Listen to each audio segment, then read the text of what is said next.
Alright, hello, my name is Emily, and today we're going to be talking about how we're going to be using 21st century learning in the classroom.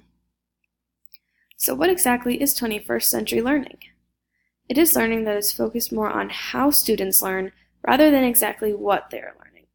So this year we're going to be using more technology in the classroom, as well as be giving the students more opportunity to explore and create in their environment. The 4 C's that we will focus on and that teachers across the board focus on in their classroom to go under the 21st century learning skills are communication, collaboration, critical thinking, and creativity. Communication. This allows the students to share thoughts, questions, ideas, and solutions with each other. Collaboration allows students to work together to reach a goal. They put together talent, expertise, and smarts to work. Critical thinking. This allows the students to look at problems in a new way and link learning across different subjects and disciplines. And creativity. Students can try new approaches to get things done, which equals innovation and invention. So what is my job as the teacher? My job is to educate the students further on technology and the internet. So basically, we're just going to be learning a little bit more about the kind of tech that we get to use, as well as how we can use it best. So a few questions that I'll be answering. How do we use tech? The students will be able to understand how we're going to use it in the most appropriate of ways. When is it appropriate to use the tech? So we're going to have specific times set aside that the children are able to use the technology, and certain times that it's going to be put away, and we will use other methods of teaching. And then finally, which resources and kinds of tech are appropriate in the classroom?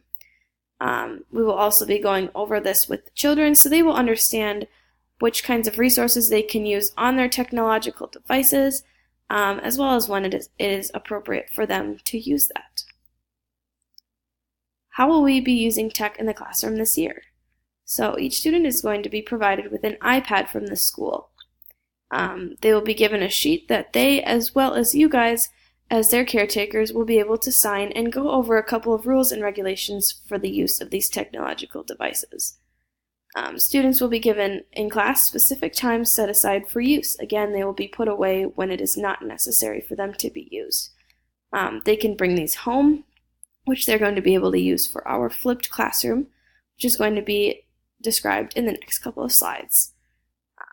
We will also have a smartboard in our classroom that will allow us to use more technology as a full class, as well as a laptop cart that will be migrating around the school that students will be able to use. What is a flipped classroom? So basically, students watch videos and complete guided worksheets at home to learn the basic concepts. When they come to class the next day, we will be able to review what we learned in the videos, and then push our learning further and apply our knowledge. How will we be flipping our classrooms? So this year, we are going to be flipping our science classrooms.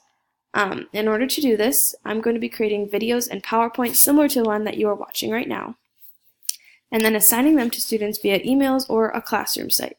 So basically, students are going to be emailed a link that they can click on. It'll go to a YouTube site, and it'll come to a video that is similar to this one. While they're watching this video, they are going to be able to fill out a guided worksheet that will be handed to them that day in class. When they come to class the next day, then we can go over those worksheets and what they learned from the videos. So we can talk about things that they learned, things they didn't understand, and then go over those practice problems that will be on the worksheets. This will allow us to have more time in the classroom to design projects and do experiments and have more of a hands-on based science class. So a little example. So this is something that would be emailed either to the students or posted to a class site. So students would be watching a video about the life of a plant. They would click on this link, and then that would bring them to the YouTube video that they will be watching. Each student will be given a worksheet that day in class so that they're able to complete it with the information they hear in this video. Then when we come back to class the next day, we're going to go over that worksheet and the video that they watched, so that then they understand everything that they need to know about a plant. After we do that, we'll have more of a class period to work on planting our own flowers and applying what we learned in that video to our own plants. Thank you so much for watching this video. Remember, Email, call, or text me if you have any questions about the information that we talked about in this video. I would love to set up a meeting also to hear your feedback. As always, if you have questions, feel free to reach out to your student as they will be getting the same information that you are. Conferences are in October, so in about a month. And that'll give us a space to answer the questions and discuss how this process is going for your students. Thank you.